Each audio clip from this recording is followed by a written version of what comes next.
I'm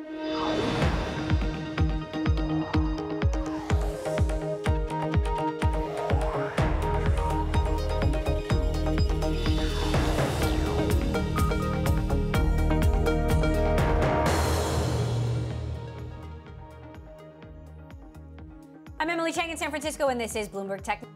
Coming up in the next hour, President Biden's second full day in office and a stark assessment of what's to come. He warns more than 600,000 people in the United States will likely die of COVID and maps out how he plans to respond to the ensuing economic crisis. We will have the latest.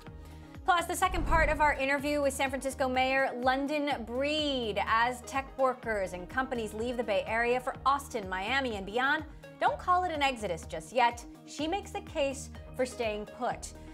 And it's not just fake news that's a problem, it's local fake news. In the void left by dying local news outlets, hyper-partisan sites have been flooding social media feeds, fueling division and distrust. The future of media and local media in a post-Trump world. We'll talk to the CEO of the American Journalism Project.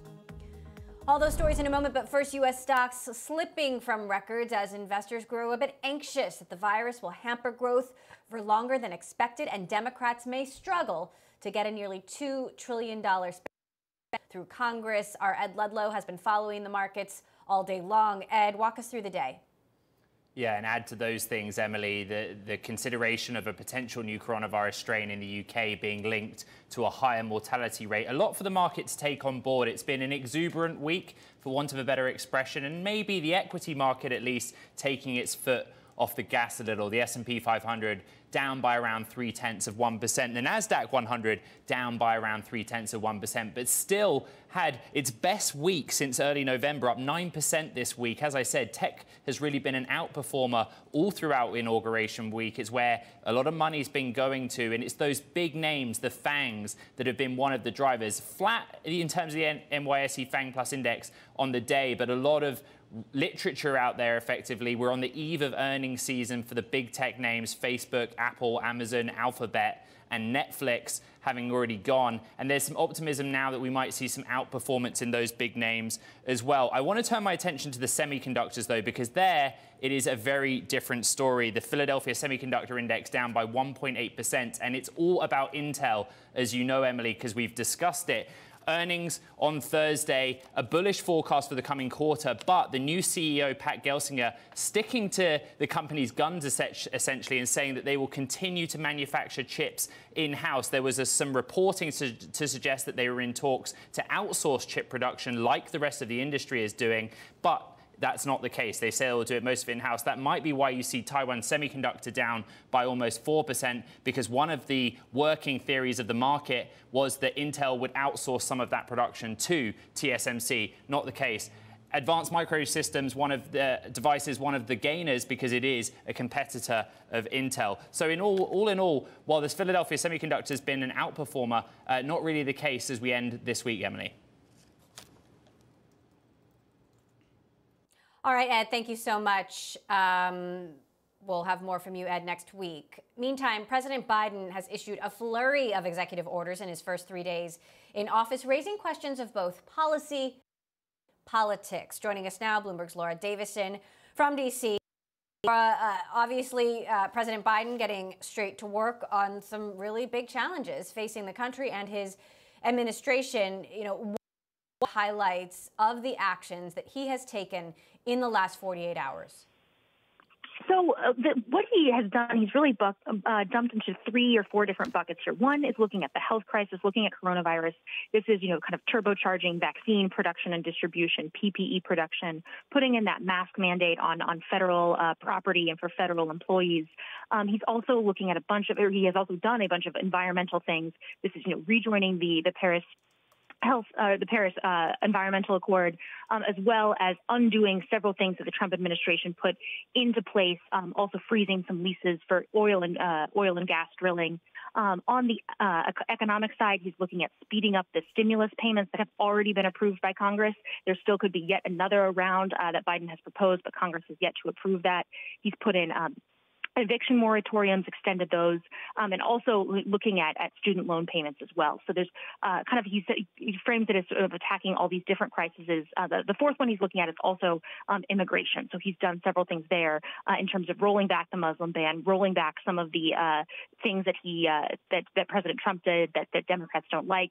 Of course, they're looking on the legislative front as well, but that will require Congress, will be controversial, and will likely take time. So really, all of these executive orders are the things he could do quickly without Congress, and now sort of the real heavy lifting begins. Meantime, we've got more guidance on when President Trump's impeachment trial might happen, possibly not till February. It sounds like President Biden likes this idea because it'll give him more time to get some more cabinet members appointed. But walk us through the potential timing here and how much of a distraction this could be to a Senate that really needs to get to work. Yeah, so Nancy Pelosi on Monday will march the article of impeachment over to the Senate, and that sort of immediately triggers the start of a trial. So because of some logistical things, it may actually be a week delay before the trial would start. Mitch McConnell has proposed to delay starting his impeachment trial till early to mid-February. He says that would give Trump time to assemble his legal team and come up with a defense. He presented this to Democrats yesterday, Chuck Schumer and Nancy Pelosi. They have not yet said what they would prefer. Biden came out today and said that he would like a little bit more time. That would allow for more cabinet nominations to get through. Maybe they could start looking at a stimulus proposal. Democrats really haven't figured out what they want to do here. There's a lot of logistical stuff that has to happen in the Senate to basically come up with an organizing, a power-sharing agreement between McConnell and Schumer because the Senate is split 50-50, and that's really been holding everything up. So until they can agree on that, this could be a big problem for both getting Biden's agenda through, but also just getting his nominations in place so he can have his cabinet heading up all the agencies. So what are you going to be watching for next week? And at what point could he start taking on some longer-term issues like the ones we've been following closely, tech reform? Yeah, the thing is he really needs to get his chairman in place in the Senate. So it's kind of this weird, quirky thing. But even though Chuck Schumer is the Senate majority leader, because committees are these continuing bodies, they continued over from last Congress with Republicans in control. So Republicans are still leading those committees. They're the ones that can set hearings, that can call in witnesses.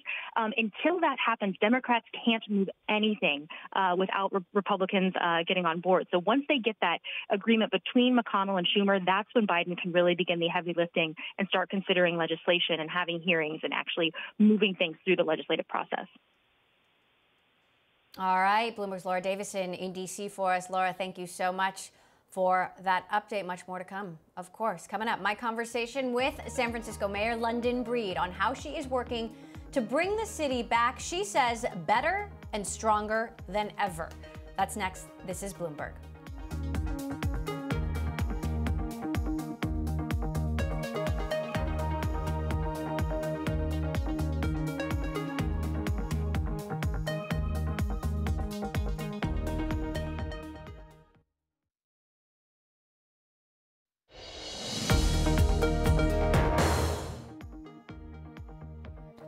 Don't call it a Silicon Valley exodus just yet. As many tech companies and workers consider leaving the city, Mayor London Breed making a passionate plea that San Francisco is and always will be San Francisco. This week, the Golden Gate City announced another round of aid, $62 million worth for local businesses as the city of San Francisco continues to shelter in place. Here's more of my conversation with Mayor London Breed about what they're doing to help keep businesses alive and well. I think when you look at what San Francisco has done compared to any other major city, and I'm talking about San Francisco, not the feds, not the state, almost $100 million since the beginning of this pandemic to support businesses in this city with grants, with no interest loans, with resources, with not only delayed payment of fees, but we have eliminated some of those fees. So we are doing everything we can and providing resources to help small businesses apply for the PPP loans and the other resources available to them through the state and federal government. It is a real challenge. San Francisco is a major city. All major cities are struggling, especially our business community, but we are trying to do everything we can locally to keep those businesses intact. Is it enough? No, it's not enough. We need to do more, and we will continue to find creative ways and dig for resources like we just did with our $62 million announcement to provide some additional relief to our small businesses. Meantime, there's no question that people and companies are leaving the Bay Area, whether it is Oracle or HP or Palantir, and some are leaving the city of San Francisco as well. What are some creative ways you can convince these folks to stay? Are you considering any other incentives? I think that, it's important to, again, we're San Francisco. This is an incredible city. It's a beautiful city. Is it not without its challenges like any other major city around housing and homelessness? Definitely we are not without our challenges. We have a number of issues that we have to deal with, but we have a plan to address homelessness and to get 1,500 people into permanently supportive housing. We have a plan to build at least 5,000 units a year, bare minimum, to make sure that even though we see the rents declining, we know that there are going to be people who are going to want to live here, they're going to want to be here, and we need to be ready for it. And I think that it's important that we develop relationships and we really maintain our existing relationships with so many of those companies who really want to be here, who are thinking about, other options. And we have to make sure that they know that they're welcomed here, that we want to work with them, that we hear about the challenges they face, but more importantly, we're here to work together to resolve those challenges in order to meet the needs of the people that they have working for them and make the connection between the people who feel disconnected to businesses, to tech, to other agencies that exist in San Francisco, make a real connection between the folks who have been here for so many years and these incredible opportunities in our backyard. It's going to be a long road ahead of us, but I'm really hopeful and optimistic about the future. I know there are a lot of companies that are very much invested in San Francisco and staying here, including Mark Benioff and Salesforce and Jeff Lawson and Twilio. And they are not just here to do business in San Francisco, they're here to be a part of San Francisco and invest in San Francisco and make giving back a part of the fabric of their companies. You want companies that want to build community, and we want to make sure that we make the opportunities to build community in San Francisco possible. So I see a bright future for our city, and I'm looking forward to not only recruiting, but retaining many of the businesses that we have here currently. What about the folks who may not leave SF, but might not ever go back to the office? And how could that impact the city's budget? Well, let's be real. Are you tired of working from home? I know I am. Let's be real. I'm tired of working from home. So there's only so much that any human being can take with work from home. Eventually, you're going to want to go in the office and be around other creative people. Eventually, you're going to want to go to office and then afterwards be able to go out and have dinner or meet up with friends or walk around a city or jump on Muni and get to another place where you're interacting with someone or going to see a play or a concert. Major cities like San Francisco provide those opportunities. And there's not that much working home in the world that's going to stop people from wanting to go back to cities and work in cities so that they can engage with or interact with their friends and families and others. And it's only in a place like San Francisco that that's possible. What are your top priorities? New year, under a new administration, and obviously a pandemic still raging. Well, just to be clear, my top priority is, of course, getting us through this pandemic and getting people vaccinated as quickly as possible. It's reopening our economy and opening businesses and making sure people are getting back to work. We're getting people employed. It's aggressively building more housing in San Francisco. So as we increase the number of people who are working here, that there are places that people can afford to live. It's addressing homelessness on our streets and getting people off the streets permanently so that they have a safe, affordable place to call home. It's dealing with mental illness, things that we see play themselves out on the streets that are very challenging. It's, again, a major city with a lot of challenges. I'm excited about the future and what that holds. And we have some incredible people who work for the city, incredible people who are in leadership who are going to help move our city to the road of recovery so that we come back better and stronger than ever. Part of my conversation there with San Francisco Mayor London Breed. We're going to have more of that coming up later this hour. Meantime, which companies are considered the best places to work and have been considered the best places to work amidst the pandemic? Glassdoor CEO Christian Sutherland Wong joins us to reveal their new winners list. Next, this is Bloomberg.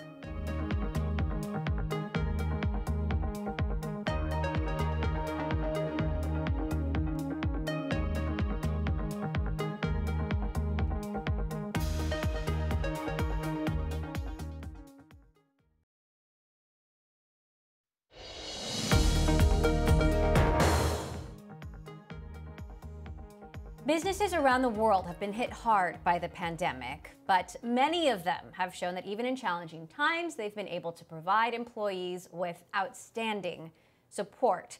In its annual ranking, Glassdoor has highlighted the best places to work in 2021, with tech being the most represented industry on the list. Joining us now for more, Glassdoor CEO Christian Sutherland Wong. Christian, a lot of tech companies on the list, as there are every year. I find it so interesting that the companies at the top are so diverse. Number one, Bain, which is a consulting firm. Number two is NVIDIA, obviously a tech company. Number three is In-N-Out Burger.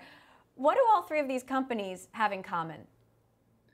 Yeah, it is cool to see such great representation across different diverse industries, and really shows you any company in any industry can be a best place to work. You know, what we've seen, particularly this year, that's been a new phenomenon and something like a key theme across all of our best place to work winners is that, you know, with the pandemic, with COVID going on, employers who put their employees first, and particularly their health, well-being and safety first, did really well in this year's list. Among many other things that, you know, many of our best places to work winners have traditionally done.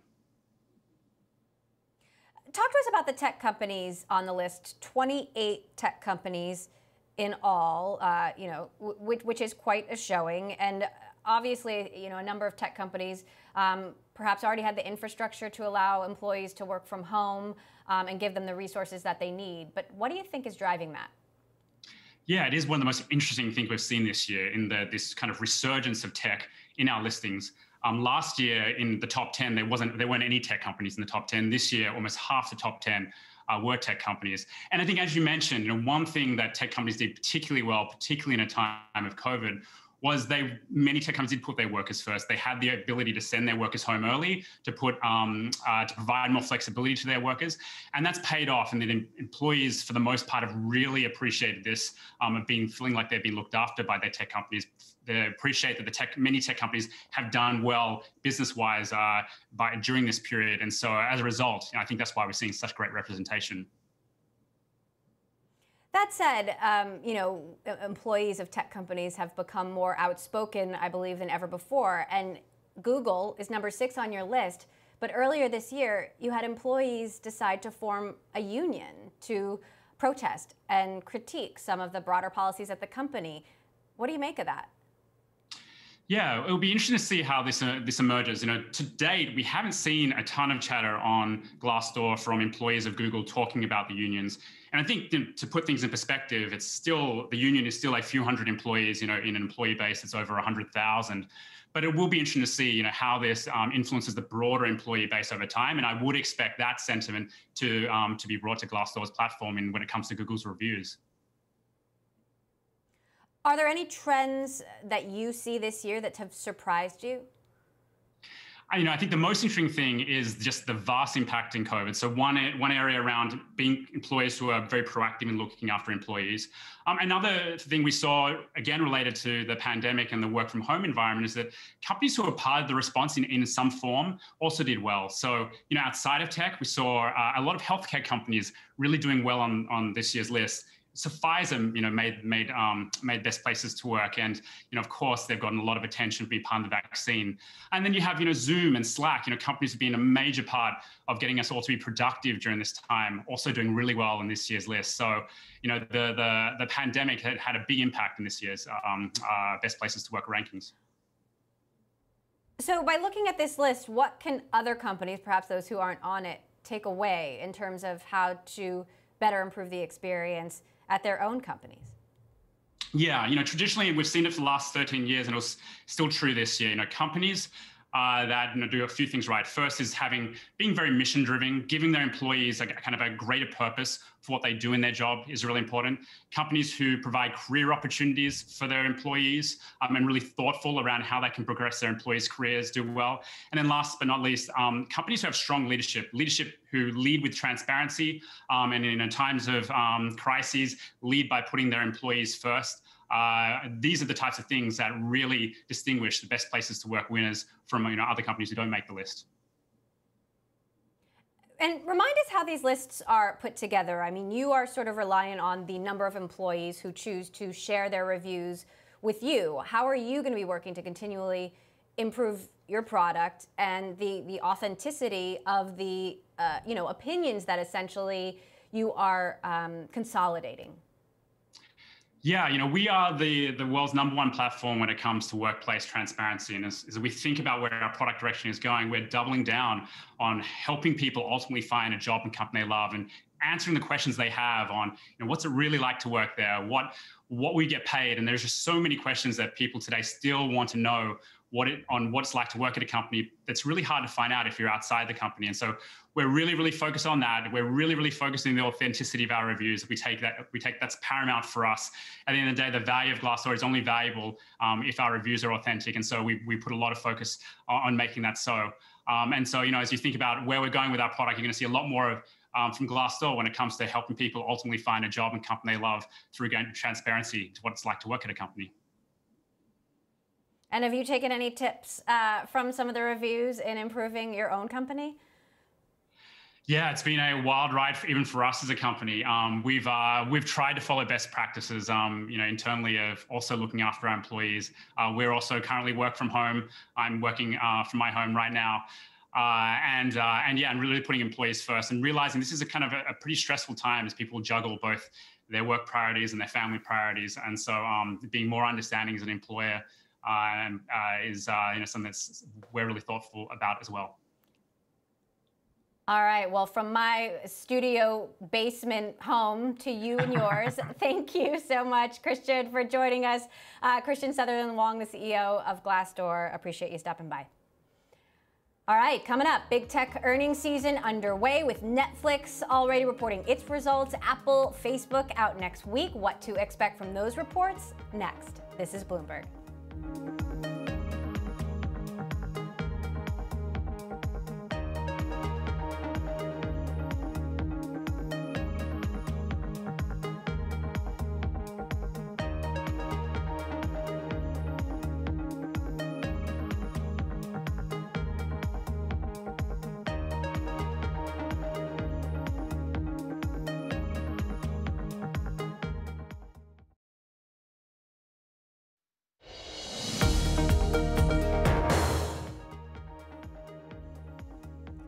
Welcome back to Bloomberg Technology. I'm Emily Chang in San Francisco. Well, the first big tech results out this week. Netflix, IBM, and Intel, and Apple, Facebook, and Microsoft set to report next. To discuss, we're joined now by Dan Morgan of Synovus. So Dan, what are some themes you're pulling out of these early reports of Netflix, IBM, and Intel that give you some signals as to how the rest of earnings season will play out? Well, hi, Emily. If we look at this week's reports, our bellwether technology companies, you mentioned Intel and IBM, both with kind of disappointing numbers. IBM had revenues down 6% year over year. Intel was down 1% year over year in revenues. Their data center group is actually down 15%. So those were kind of tough numbers in the enterprise space. But as you mentioned, we had Netflix come in with very strong numbers, subscriber growth, 8.5 million versus a little over 6 million. And I would expect us to see a continuation of what we saw with the Netflix numbers rolling into Apple, Facebook, and Microsoft, opposed to some of the lethargic growth that we saw coming out of Intel and IBM in the enterprise space. So let's start then with Apple. Obviously, we're in the middle of a recession. A lot of people are struggling. People have lost their jobs. Will we see that impact on demand for the iPhone? Emily, I'm very optimistic about Apple in terms of their iPhone 12, their 5G phone. I'm looking for basically about 78 million new phones, iPhones to be sold in this upcoming quarter. That's above consensus estimates. and I'm looking for roughly around $64 billion in total revenues. And what I think is really going to drive that is not only the 6% growth rate in terms of iPhone shipments at 78 million, but also an increase in average selling prices. I'm looking those to go up about 8%, and that allows for overall iPhone revenue to increase about 14%. So if we look at this way, Emily, and that is that, yeah, there's a recession and people may be reluctant to make the migration over to the 5G phone, I still think there's enough people out there within their user base that are going to make that transition. And as you know, the iPhone 12, the 5G phone, carries much higher average selling prices than, let's say, some of their lower priced phones that they have currently out there. And what about Facebook? Obviously, there's been a lot of controversy around the decision to suspend President Trump from the platform. Though, despite the critiques and the focus on misinformation, disinformation, and Facebook's role in that, Facebook every quarter somehow seems to defy expectations. Do you think we will see an impact from advertisers or engagement when it comes to Facebook's results? Well, you're right, Emily. Facebook is always controversial, right? In regards to what they're doing. And we always think, oh, my gosh, this is going to be the quarter that they actually get negatively impacted from all these forces that seem to come against them. But, you know, to be quite honest with you, we did see a little bit of pullback in the second and third quarter in terms of quarter-over-quarter advertising revenue growth. But I'll tell you what, in this upcoming fourth quarter, we're looking for a 28.5% jump in year-over-year growth at about $26.652 billion. The only thing that I expect to be somewhat flat coming into this fourth quarter in regards to daily average users and monthly average users. Third quarter, that was about 1.821 million in terms of daily average users, and monthly average users was about 2.74 billion. So I would expect that to be somewhat flat as we roll into the fourth quarter. But, you know, to be honest with you, Emily, they have such a diversified group of advertisers, and they have a lot of small companies that use them. They just never seem to be negatively impacted by boycotts or any of the negative news that we hear about them. What do you make of that? I mean, the brand is clearly struggling, even though the platform continues to grow. Do you believe at a certain point that that will matter to the business? Well, I think the one thing that helps Facebook is that a lot of people don't realize they own Instagram, they own Messenger, and they own all these other services that we don't relate directly to Facebook. And I think, you know, we have all these negative news coming out of Facebook. We hear people taking their names off Facebook, right? Stars and so forth. You mentioned President Trump. And yet they continue to deliver. So I just think they keep adding legs on with these other brands. And the other thing we have to bear in mind, Emily, is that most of their growth is coming internationally. They're not just domestically based. So they'll continue to add subscribers in other countries. And I hate to say it, but Facebook will probably most likely continue to do well. So what about Microsoft? Obviously, we know Teams has been incredibly successful amidst the pandemic, but competitors making big moves like Salesforce buying Slack. We're expecting that integration to happen later this year. And of course, as we head back to, or get closer to some sort of new normal, then what does that do to engagement? What are you expecting to see out of Microsoft? Yeah, Microsoft is a little bit interesting. I don't see the growth as strong as I'm expecting in Apple and Facebook on this upcoming quarter. We're looking for revenues to grow about 9%. And yeah, Teams is interesting, and they have done really well with the work from home initiative. But I think really the street will continue to focus on their commercial cloud business and their Azure business, which competes directly against AWS, which is Amazon's number one product in that cloud space. I'm looking for that to grow about 43 to 44%. So I think Microsoft is a company, Emily, if we look back, let's say 10 years ago, they were a lot like where Oracle is right now. But they've been very successful in making the transition in the enterprise space away from the desktop and become a major player in the commercial cloud area. And I think that's what's really driving their growth going forward. So hats off to Microsoft for being able to make that transition. All right, Dan Morgan of Synovus, thank you so much. Obviously, we will be across all of those earnings results next week. Meantime, to some breaking news, the Hong Kong government has confirmed it has officially locked down the Kowloon district, a large part of the city to try to get COVID-19 under control. There are residents living in this area who will be undergoing some mandatory testing, and it'll be locked down at least through the weekend. We know that Hong Kong has been going in and out of lockdown through the pandemic. Some weeks and months have been better than others, but the virus spiking there and the government trying to get it under control. We will bring you more updates there as we have them. Okay, coming up, the demise of local news has led to the rise of local fake news and hyperpartisanship that's dividing not just a nation, but communities across the country. We're going to talk about the future of media and local media in a post-Trump world next. This is Bloomberg.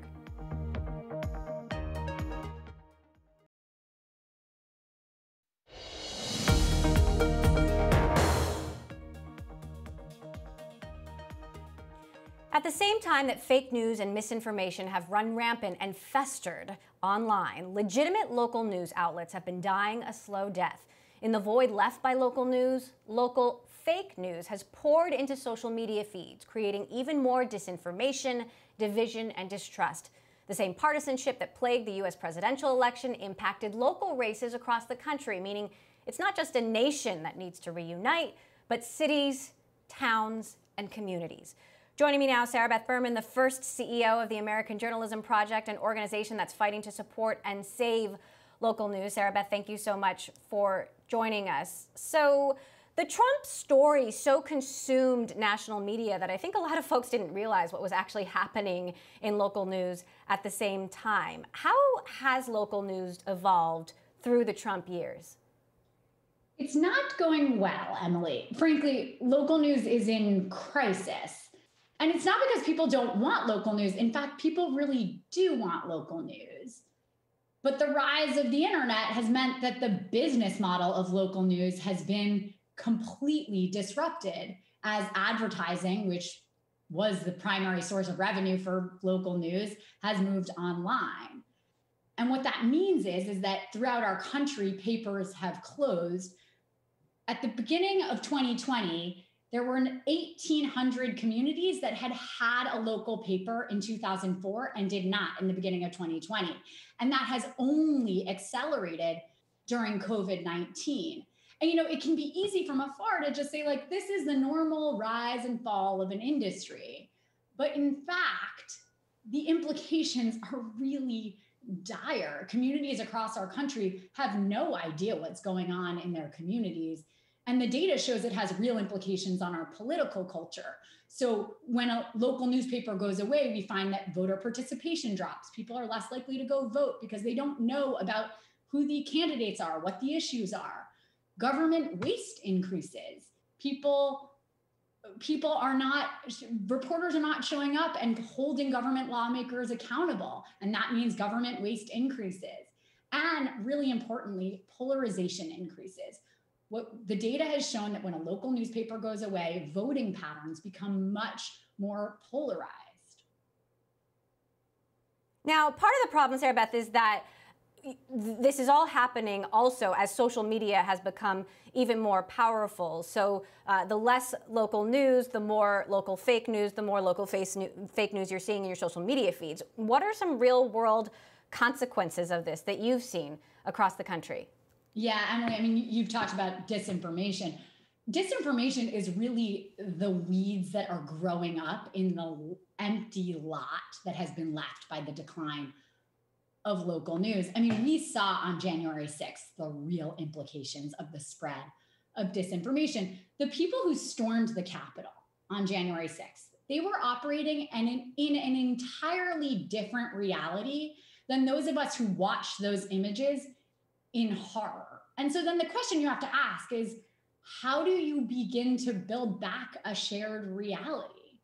And sadly, it's not as easy as just saying to folks that are really consumed by misinformation, here are the facts, believe the facts.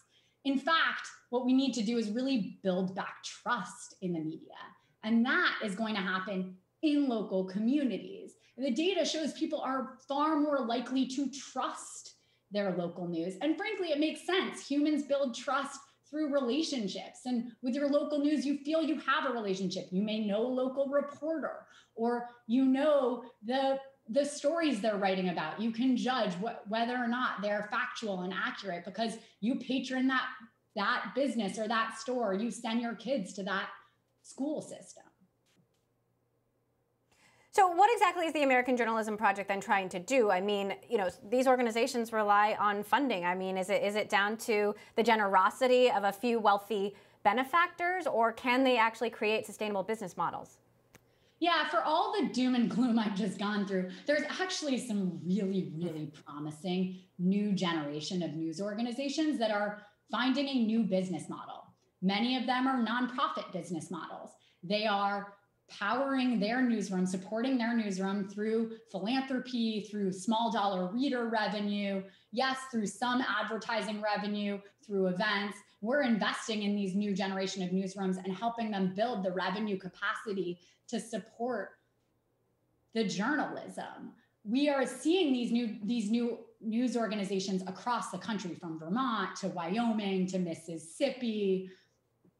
And I've also been really heartened to see that more and more philanthropists are recognizing this is really, really important. It's not just important to our information ecosystem. It's not just important to our democracy, but frankly, it's important to all the other issues that philanthropists care about. I mean, if you care about education, you want to make sure that there are reporters showing up at school board meetings and showing up at charter school board meetings. Or if you care about the environment, you want to make sure that there are reporters holding business accountable, looking at carbon emissions. So I'm actually really heartened by this new generation of newsrooms and by the increased philanthropic energy into this really central issue.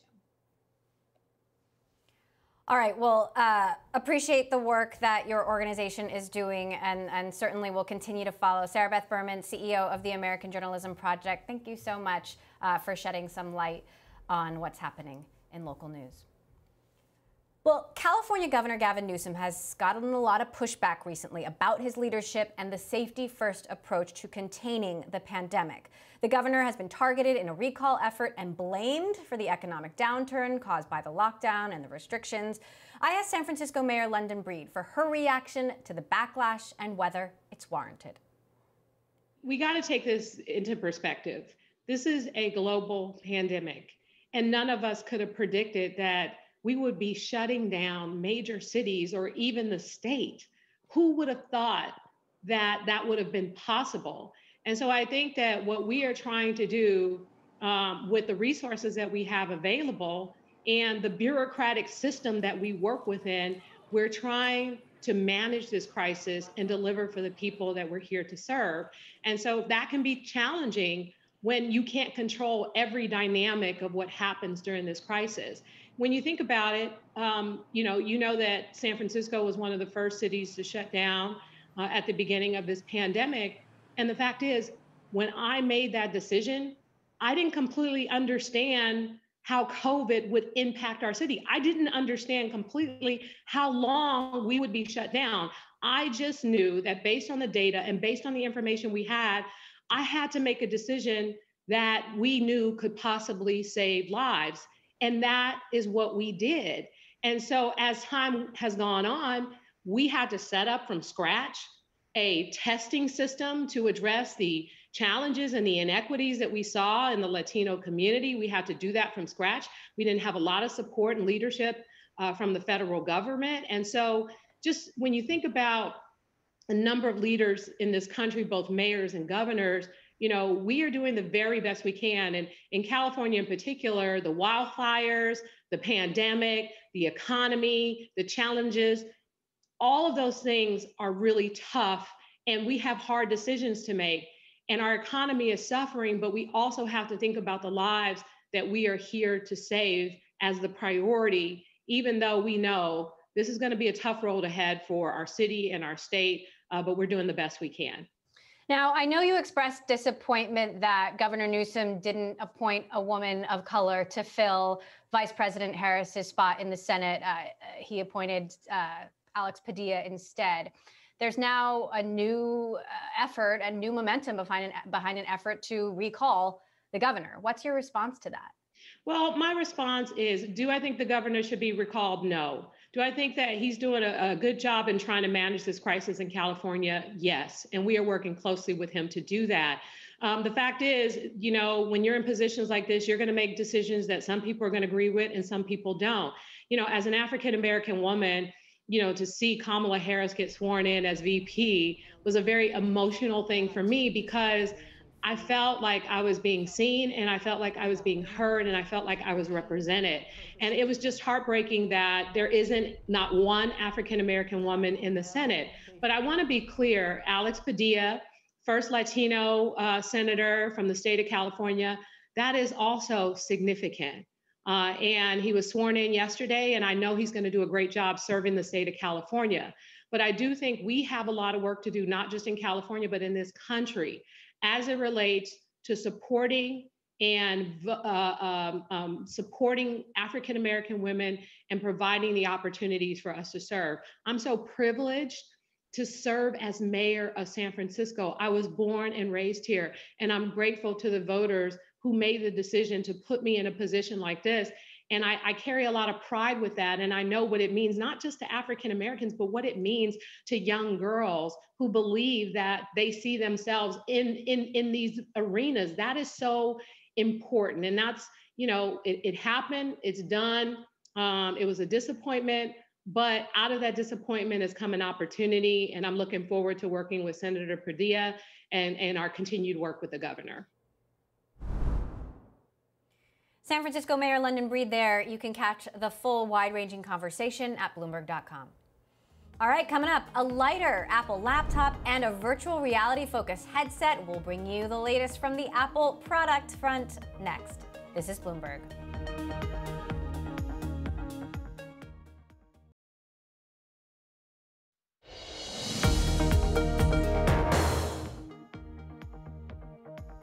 Apple is working on a thinner and lighter version of the MacBook Air, its mass-market laptop.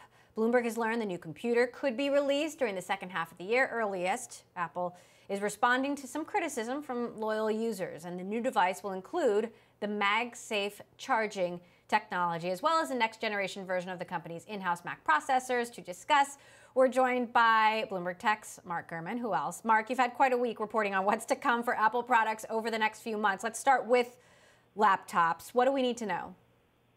So, Emily, this is going to be the biggest year for Macs, I would say, since probably 2012. That was the last time they basically redid the whole line.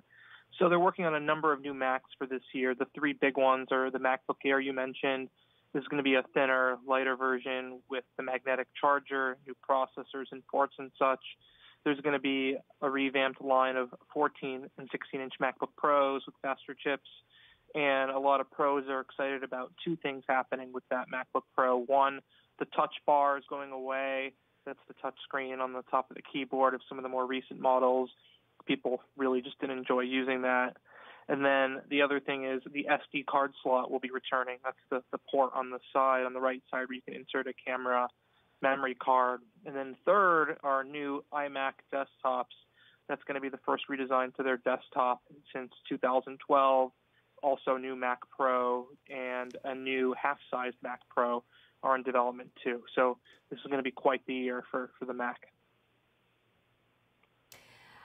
And what about VR and AR? You've been reporting for a long time that this would be the next big product category for for Apple, and now you have some more specifics.